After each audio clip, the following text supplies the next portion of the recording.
This was a longer trek than I expected.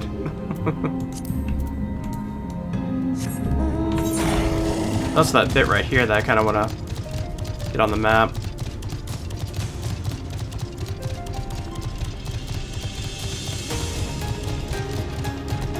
There we go.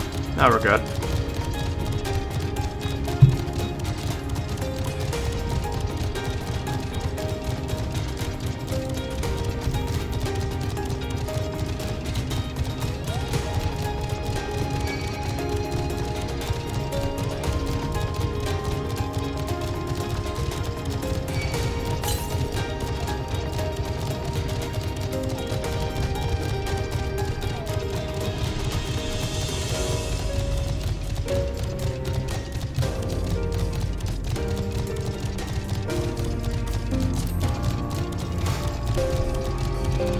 Assuming it's this house up ahead here.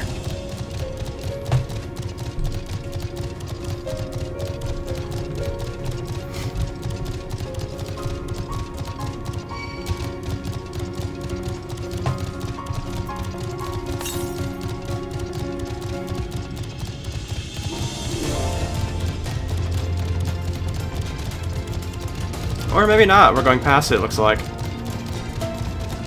Or? Okay, no, we're heading to it.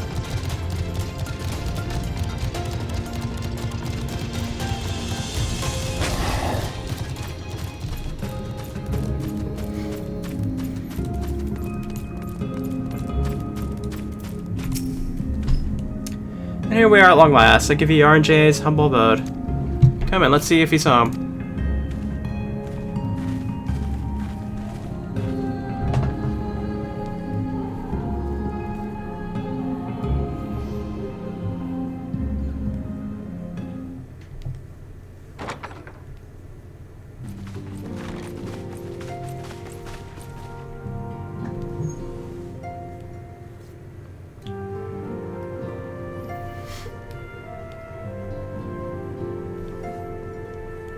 Urianger, are you in?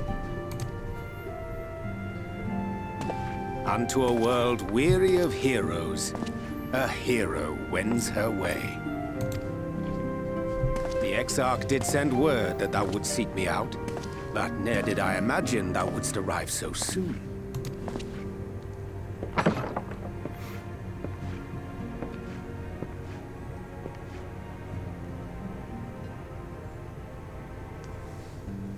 Full glad am I to see thee once more, my friend, and none the worse for thy travails.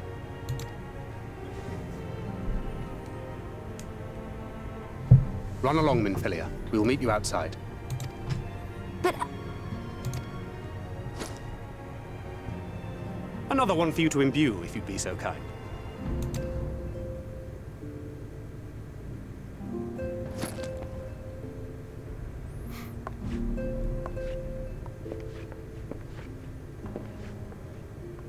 I take it thou hast met with our other comrades already?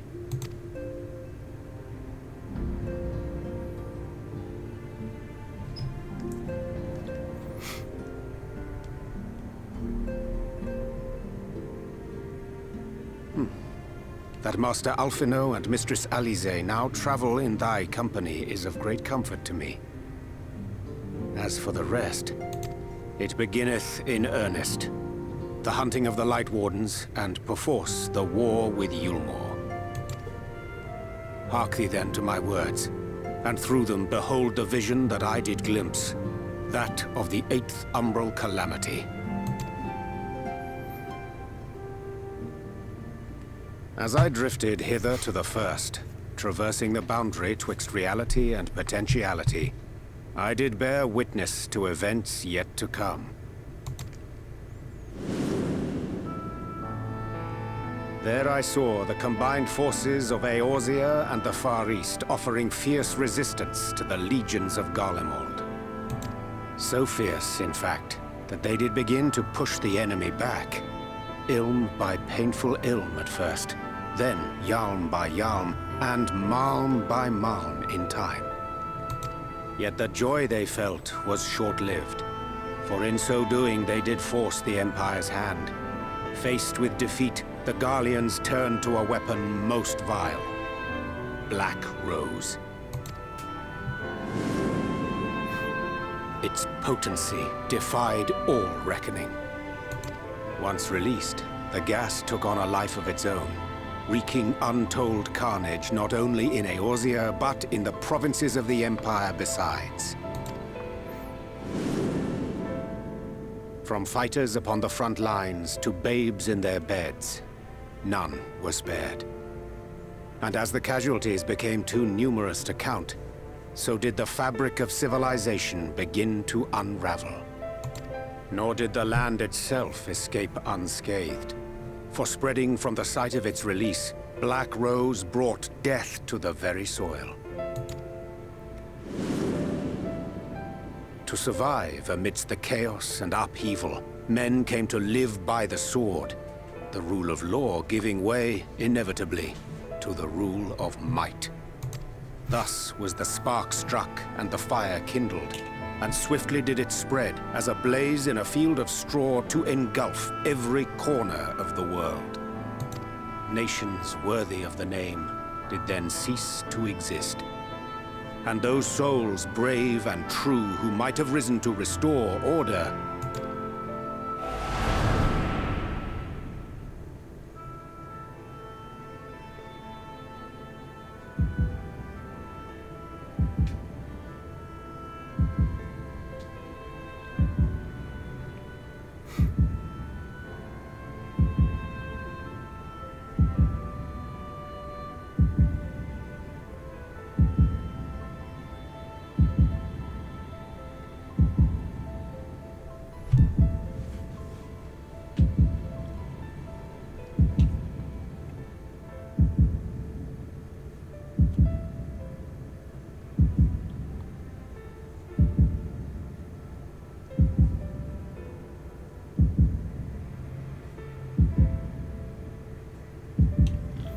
were no more. For the weapon spared not one, not even thee.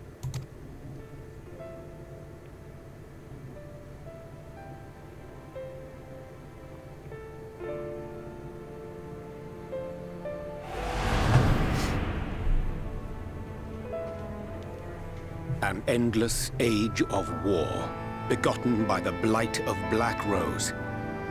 Such is the legacy of the 8th umbral calamity which I did behold.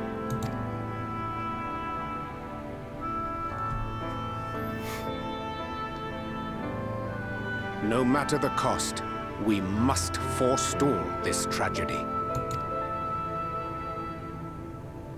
To that end, I have labored during my sojourn in this world, discovering in so doing the answer to a pressing mystery. That of Black Rose's inexplicable potency. Come.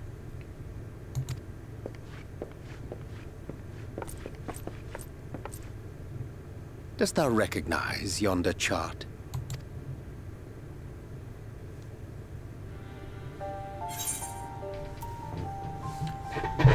Sure are the elements.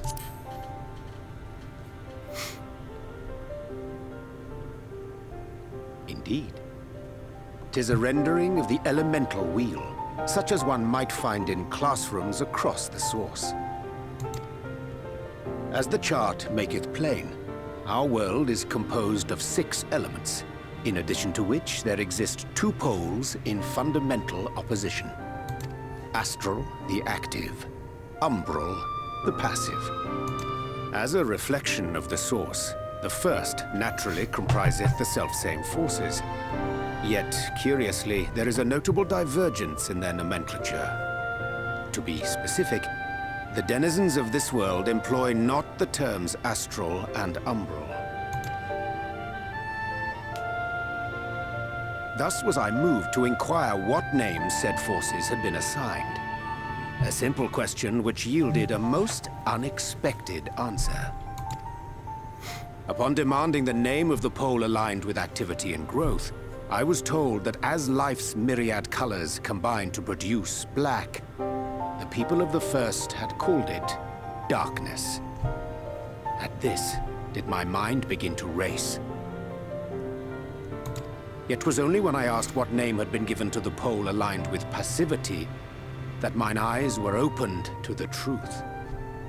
Peace and tranquility being as purest white, unmarred by color, I was told it had been given the name of light. That's umbral light and astral darkness, yes? I'm no etherologist, but it strikes me that the nomenclature of the first is rooted in the generation of the two forces, while our own appears to focus on their effects.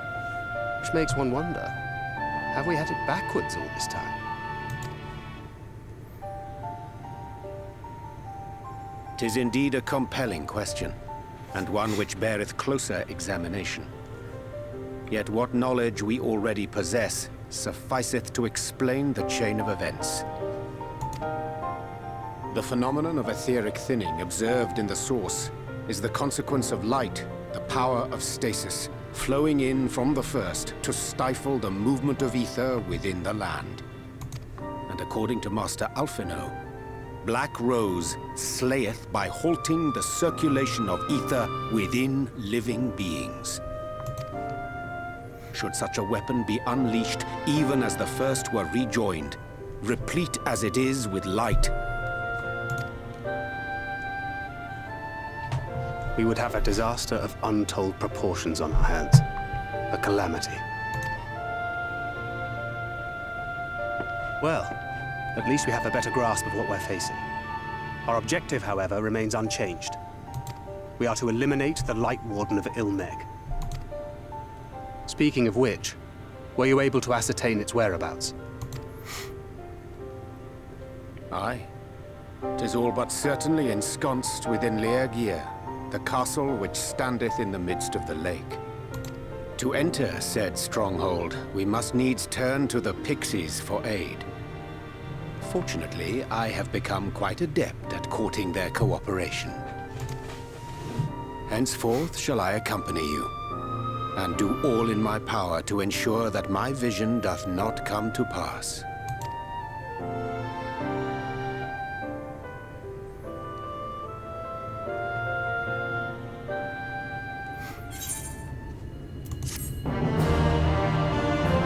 Alright, so we definitely got some lore bits there. And now we understand why the Black Rose is so potent and how the 8th Umbral Calamity would come to pass.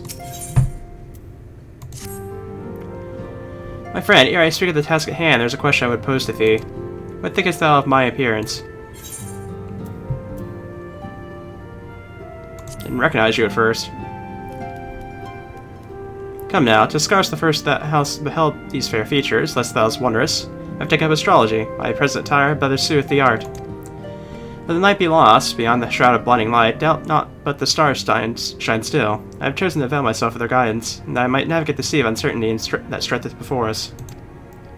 But enough of myself, let us now speak of our task. As I did mention, we are to enter Urianger. We must needs to gain the Pixies' cooperation. It is a civil matter presenting unto them a suitable gift. I shall procure a selection of villains that shall please their palates, that pray assist me in this endeavor. Meanwhile, Arn, I bid thee attain that which will please their eyes. In these parts there is a vilekin known for his beautiful wings, the hawker. I shall lend these receptible within thou may capture a weakened specimen.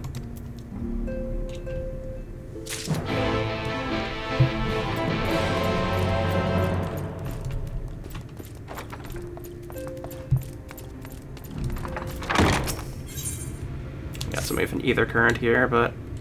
Oh, you're Urianger's friends, aren't you? Will you not lend me a hand? See, Urianger's home is drab and dull, and I've mind to decorate it, make it bright and beautiful. If you were to help me out, it'd make it all more special. First of all, we need some whirlweeds. Pretty little plant that grows in the water. We usually trade with the Varth for it, but seeing as you can swim, you can harvest some for us. You should be able to find the weed in the lake where there's a sunken church. When you take care of this, I'll go and pick us lots and lots of beautiful flowers. Afterwards, let's meet back here for the decorating. See you soon.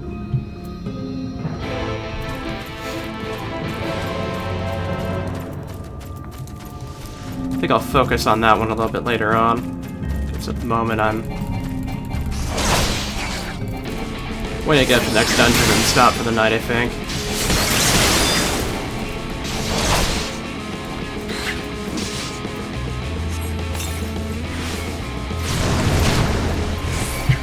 that not good enough? Probably needs to be at least halfway.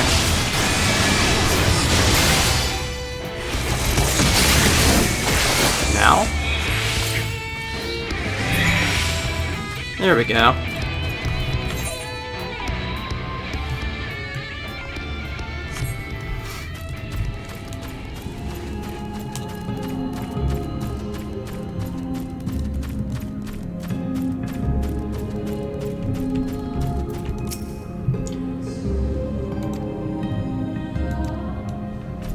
Okay, she's imbuing ammunition apparently, so...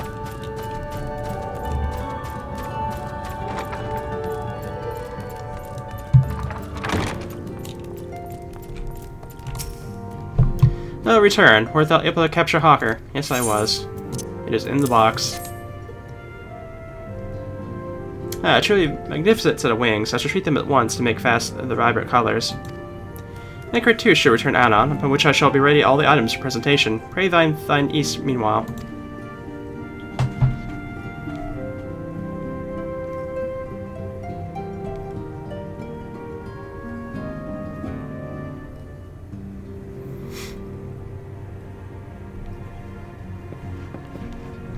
"'Tis done. The pixies shall be well pleased with these gifts. Ah, lest I forget.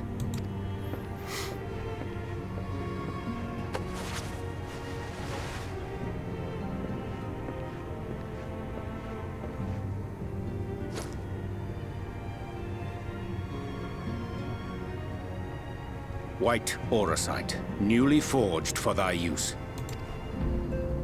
Our mission being to thwart a rejoining, we will most assuredly cross paths with those who crave the contrary, our eternal enemies. Thus did I choose to abide in this ether-rich land, the better to fashion a trap for the Ascian's essence.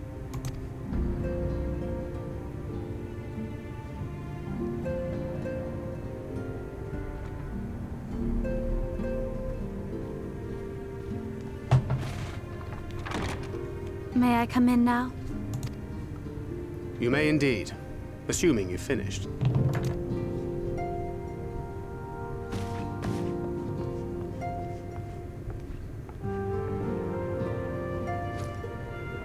I did as you asked. That's my girl, thank you.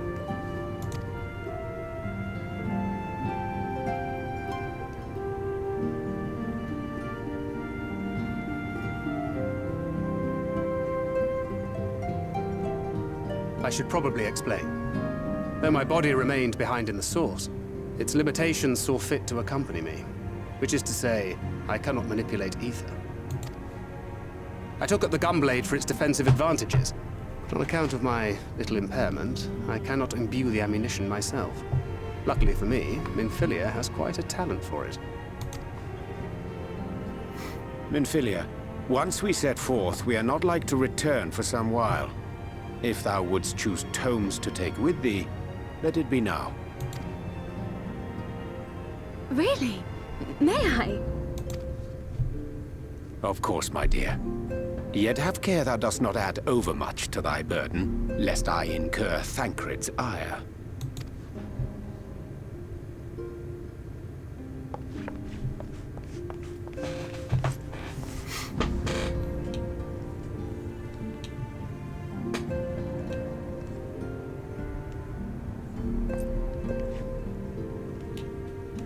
Hast thou spoken to her of thine encounter with the Minfilia of Eld?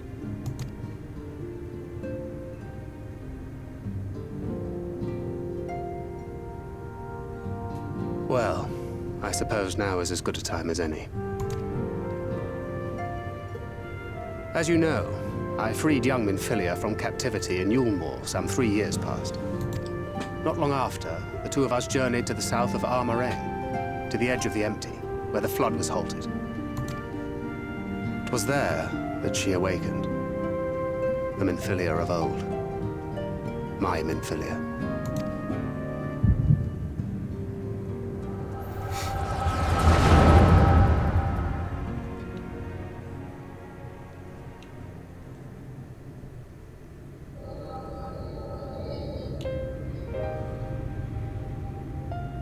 Tell me, what must I do to bring you back?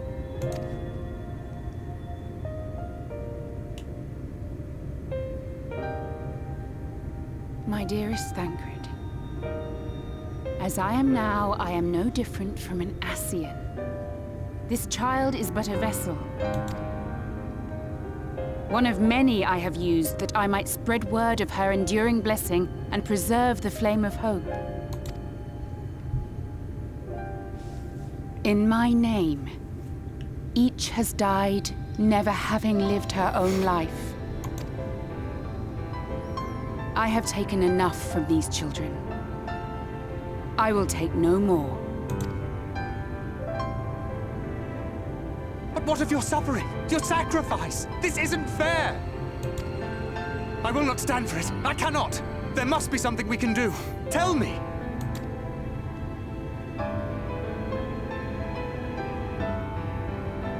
Should the day come when this child grows weary of fighting and wishes to cast it all aside, then shall I take up her burden.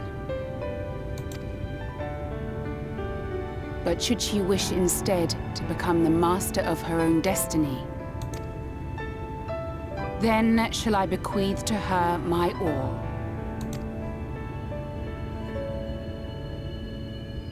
Imbued with the strength that I reserve for rebirth, she may come to wield my powers as her own. And what of my wishes?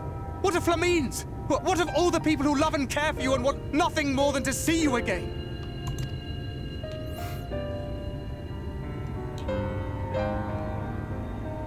It is not their decision to make. It is hers. This child's. This Minfilia's.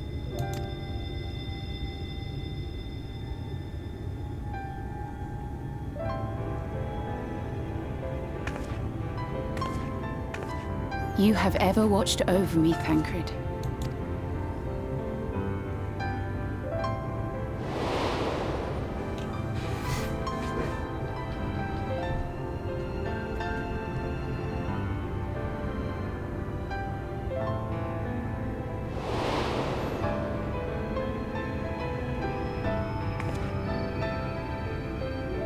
Now I ask that you do the same for her. Protect her. Teach her. Stand by her as you stood by me. There is much and more she does not know. She needs a guide to show her the ways of the world, or she will never find her own path.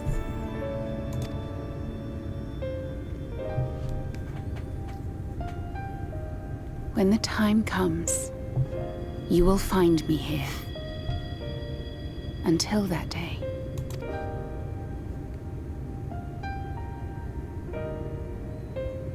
Minfilia, wait!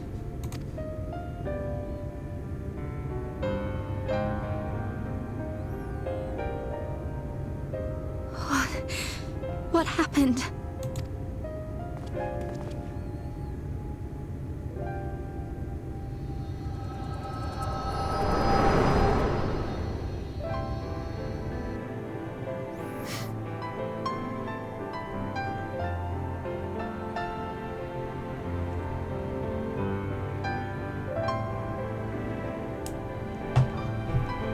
And then she was gone.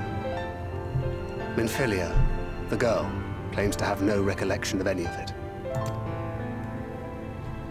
I have told her many things, where we came from, what we fight for, but of that day, I have not spoken.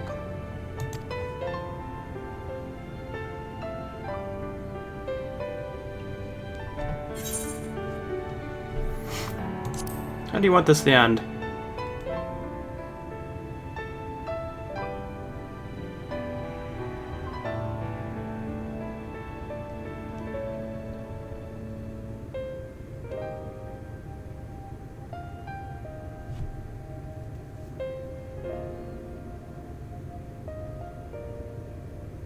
With the coming of another possessed of the blessing of light, the first hath begun to rise up in defiance of its fate. The question remaineth, however, who shall take up the flame of hope which Minfilia hath borne for so long? Whether we will it or no, the choice must soon be made.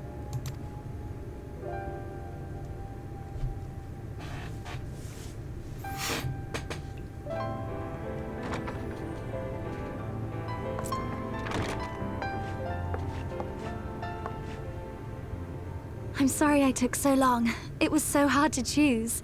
In the end, I settled on just the one. That is well. Now, if all is in order, let us set forth for Leader Loran.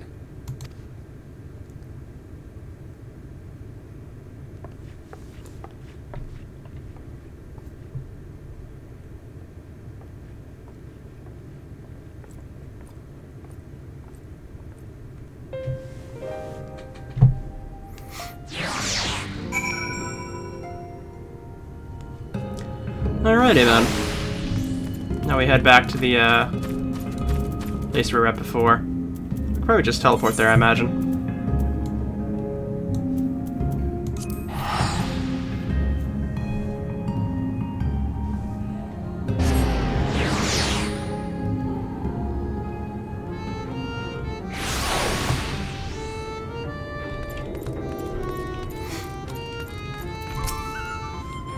We're expecting you all back so soon. We had scarcely begun playing with the twins. That said, your gifts are truly wonderful, let me tell you. The milk and honey and biscuits won't last a day, and the wings are the loveliest we've ever seen. You did us great kindness, and it's fake custom to return the gesture. If you desire anything of us, you need but name it.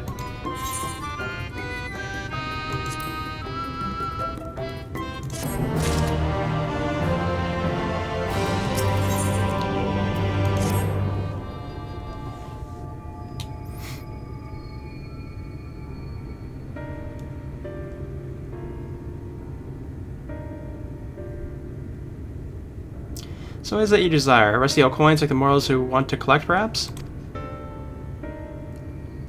We will resolve to vanquish the Lightborn of this land. To that end, we desire entry to Lea Gaia. What a strange thing to wish for. You might as well ask for your death. But if that is what you want, who are we to argue? Very well, I shall speak with the others.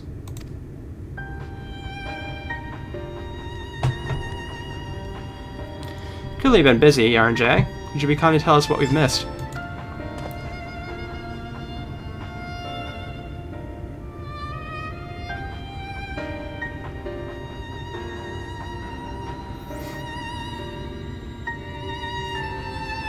So that was the purpose of the gifts. Is there anything you can tell us about this Lightborn? Aye, my lady, by circumstances most tragic, the Lightborn of this land is our king and ruler Titania.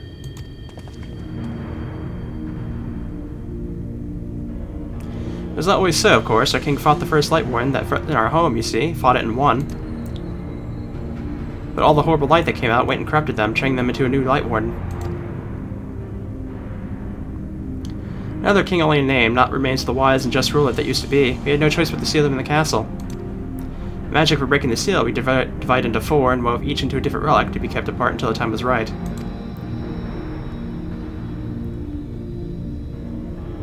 And this dress is one of them. It's been our safekeeping for years and years, but we decided to entrust it to you. Are you sure? Of course, custom demands it.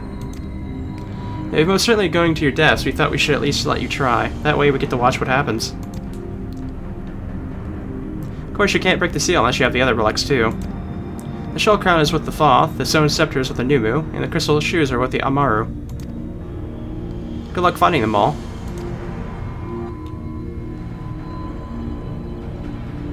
Fact thus disclosed, confirmed by known understanding. Our quest lieth now before us. First let us hide to the lake. There to claim the shell crown from the Thoth. If we call to them before the untouchable gate, they will answer.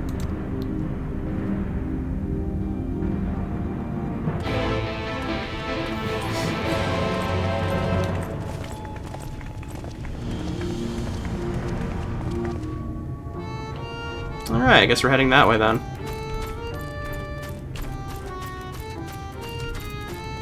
Oh, we have another blue quest here.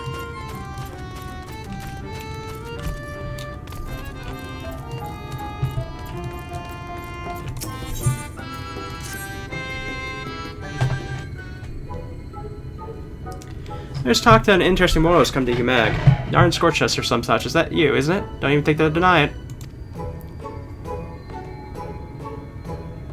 I'm Yuthon. It's my dream to become the most popular fairy of all. Why? Because everyone would fawn over me, and that would be really fun. Now, by the way of an achievable first step, I'm aiming to become the darling of Ether Dawn. But everyone is so caught up with the flower smelling and their mischief making, they don't even spare me a glance. You travel to and fro, so you must know much more and more about this than that. Tell me, what must I do to become popular?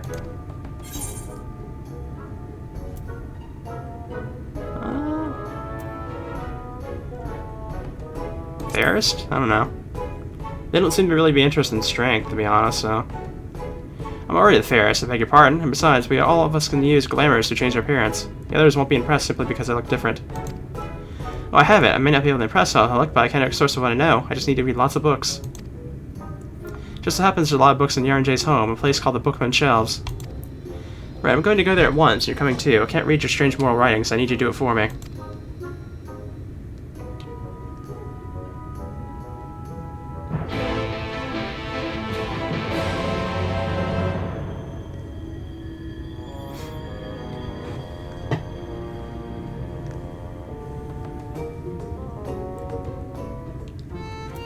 So we got one of those done. We got 2 quests for another 2 of them.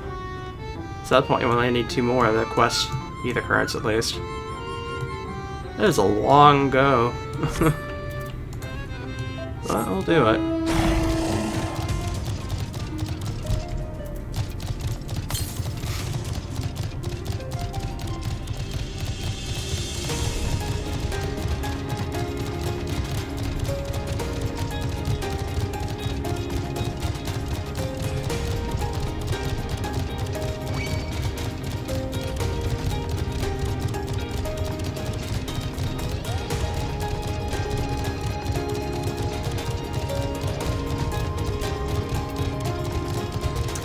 Oh, level 73 quest. We've gone up a level in here.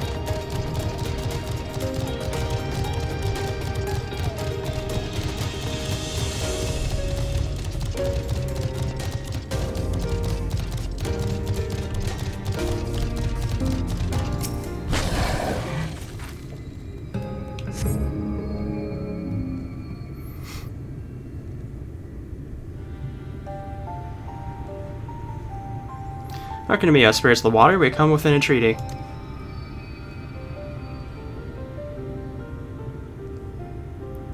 Not a talkative mood, apparently. Not exactly sure how the gate works.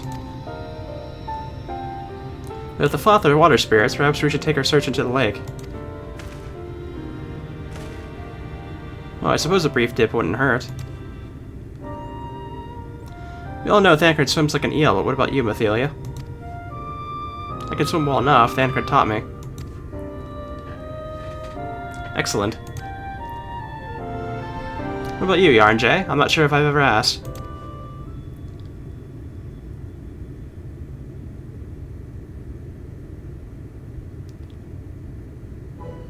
Rather than swim, mayhap it'd be more expeditious to walk upon the surface by means of magic.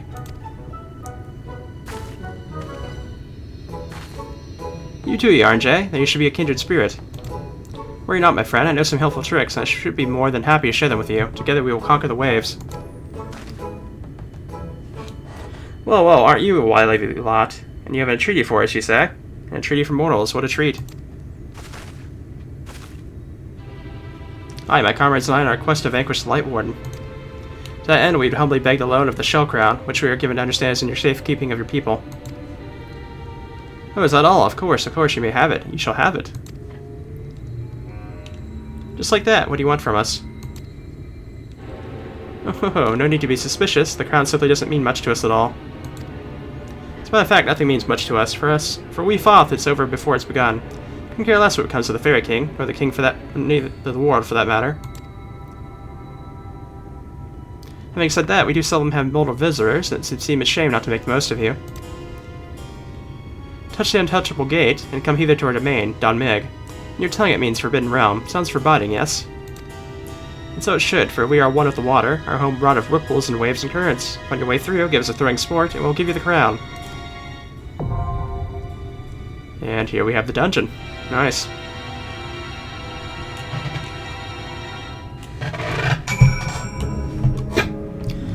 that'll definitely be it for today. Next time we will continue on into the dungeon and see how that goes for us. So see you all then.